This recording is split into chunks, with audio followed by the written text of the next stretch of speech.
Hi, this is Dr. Katrina Kuzishin-Jones with KKJ Forensic and Psychological Services, and today I'm here with one of our psychologists, Dr. Whitney Wall, and we are going to talk about what it's like to be stuck at home with the COVID situation going on.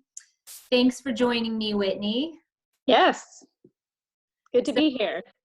Good. It's nice to be able to have a conversation, even if it's through a screen, right? Yes. So Whitney and I were talking before we started this about what it's been like for us to be stuck at home and, trying to work. And I have kids at home. We're trying to homeschool and balance my job with my husband's job and just getting on each other's nerves. So we thought that maybe we could talk a little bit about what's happening with other people, what kinds of things are, normally good in your household that might be becoming more problematic. So what are some examples you can think of for us today, Whitney? Well, I think just everybody with like the increased workload, people with kids, and they're trying to juggle work and they're trying to juggle, taking care of a lot of people, taking care of parents or, elderly relatives. It's just a lot more on everybody's plate. And so like kind of the managing of tasks and dividing of tasks is a lot more complicated. It's already complicated enough, without the COVID virus, but then adding all of this on top can really add extra stressors. Yeah, I think for me, because I also teach, which you do too, but because I teach online classes, that's usually my night job. But my daytime and nighttime right now are kind of all melding together. So trying to balance out when do I do my psychology job and my teaching job? What's that Yeah. been like for you in that balance?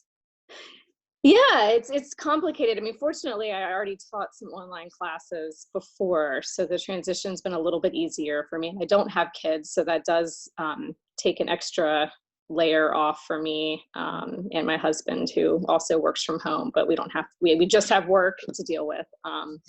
But yeah, it's definitely complicated and trying to deal with students who don't have technology available to them. So kind of working out, sorting through that and trying to be fair, but also accommodating and balancing that. It's tricky. Mm-hmm. Yeah, Yeah, it can definitely be that's a good stressful. point because all of my students are already online. So even if they've had other work changes or life changes, they're expected to be in front of their computer doing their work. It would be different than your students who are just expected to show up to class. So Yeah. Yeah, I think we're all just like more fearful and anxious, even if we're not aware we are. Like it's hard not to kind of subconsciously take in the really kind of doom and gloom messages that are everywhere. And I know that's definitely added to the stress of me and kind of my relationship with my partner. Just kind of feeling like scared. yes, yeah, Yeah. it is hard to balance out being rational, getting your information in the right place, right? Like not Hmm. just looking at Facebook for your news with Yes.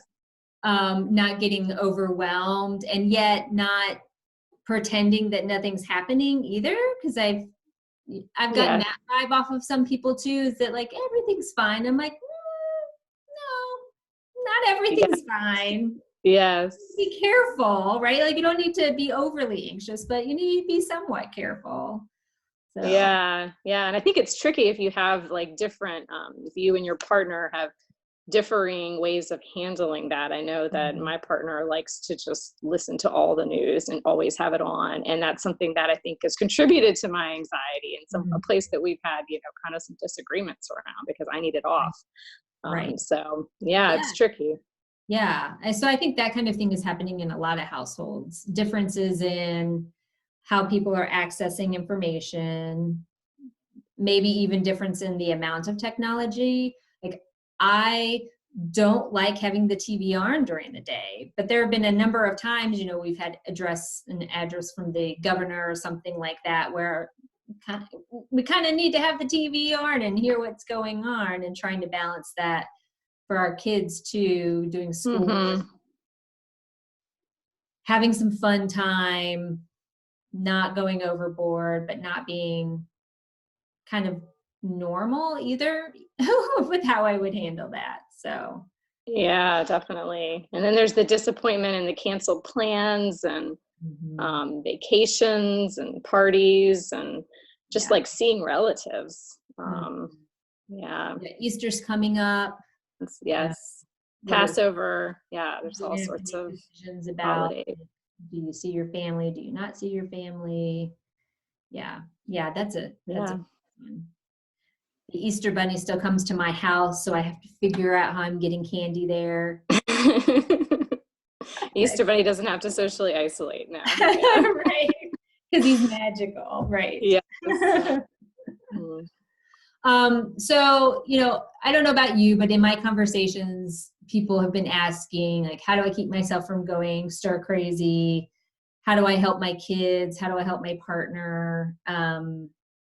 What other kinds of questions have people been asking you? And what's been some feedback you've given them? Yeah, I think a lot about just how to kind of cope with their own, kind of emotions and how their own kind of, impacts of social isolating are kind of overflowing and affecting their relationships with their family, and how to kind of keep those relationships strong and Mhm. healthy during this time where we're spending a lot of extra time together. Yeah. I think it's been really important to remind people that even if there's a stay in order, we're allowed to be outside, Yes. and so we're supposed to do that in a certain way and maintain distance, but you can still, like, whether it's for exercise or just to be outside, there's so much research that supports we need to be in nature, right? So even if you're Hmm. not an outdoorsy person, just getting outside and in the sunshine and on a walk, I think is really important. It's especially important for me 'cause a couple of days in the house and I'm like, ah, you know. Yes, definitely. I think trying to get outside at least once a day, and then if you can incorporate a little bit of exercise with that too, it just does so much for, just feeling healthier and feeling better and feeling happier. I know I always feel a lot better if I just take a walk and get my heart rate up, get some of those hormones, those, happy hormones flowing that can really help. Yeah. I like that. That's good.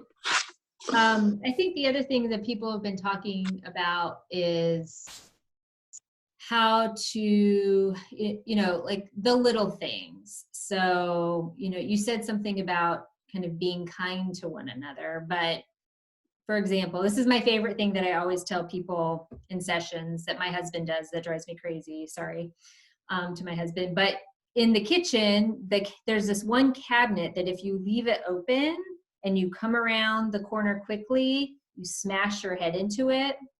Now, you could argue that I should not come around the corner quickly. I realize that. Nonetheless, I've asked him repeatedly to close the cabinet because I don't want to come around the corner quickly as I'm bound to do and smash my head into it, right? So, trying to negotiate, should I be more careful? Should he close the cabinet? It's a small thing, but under stress, the small things lead up, into maybe having some sort of argument.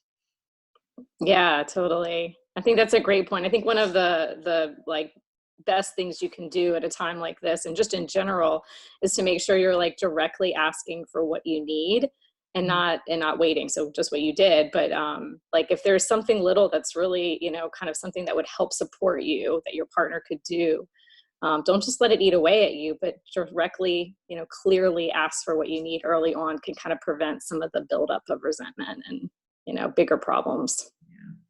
And then what do I do, Whitney, when he still leaves the cabinet open? Yeah, that's a good point. That's a good point. That's when you need to try to be kind and compassionate to yourself and to him. Take a Yeah. break, right? Like it's funny because whenever you look at, stuff that we read about working with couples, there's always the like take a break option of Yes. it's okay to say I need not just physical space, but emotional space. Yes. Some version of like, I'm really hating your face right now in your head, right?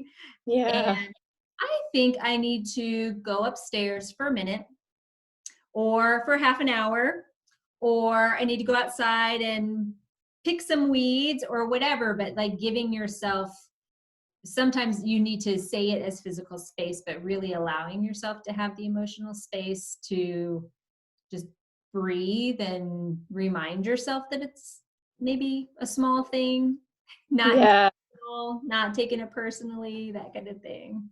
Yeah, no, this time really gives us the chance to practice like self-soothing and managing our own emotions and kind of trying to find what works for us in that way. And yeah, definitely when we're feeling like really emotionally charged, it's not the right time to be addressing something that's bothering you. Or if you are addressing the cabinet and you find yourself, you know, about to say something that you regret, you know, how do you just stop yourself, go away? I know one of the things that I have a hard time with is taking time to self-soothe, but instead kind of ruminating on why I'm upset. Mhm. And so I think that's really important. Like just because you might be taking a walk or journaling or doing all those healthy coping strategies, they're not going to be helpful if you don't put yourself in the right mental space to where you're disconnecting from what's kind of causing you to be emotionally charged. So I think that's a really important thing.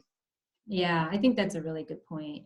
And also thinking about your social network, right? Because sometimes, well, at least for me, there are some friends I can talk to and they help, talk me off the ledge. And there are some Yeah. to, and I'm like, yeah, I didn't even know I was mad about that, right? Yes. So being thoughtful about where you're getting your information from that might be related to, creating more stress and anxiety, but then who are you having contact with during this time? It might not be the best time to have a conversation with your Aunt Joe, who always gets you riled up or whatever. Yeah. Yeah, that's a great point. Yeah. Yeah. Thinking of when you're self-soothing, what's really going to calm you down and get you in a more calm, less emotionally charged headspace. Yeah. Yeah. Yeah. Yeah. Well, thanks, Whitney. This was fun. It's really nice to be able to have a conversation. And I think, I often think that people want to hear from us as real people struggling. Yes. This is the chance. This is what we're all going through right now. Yes, definitely. Yeah. Well, thanks for having me on.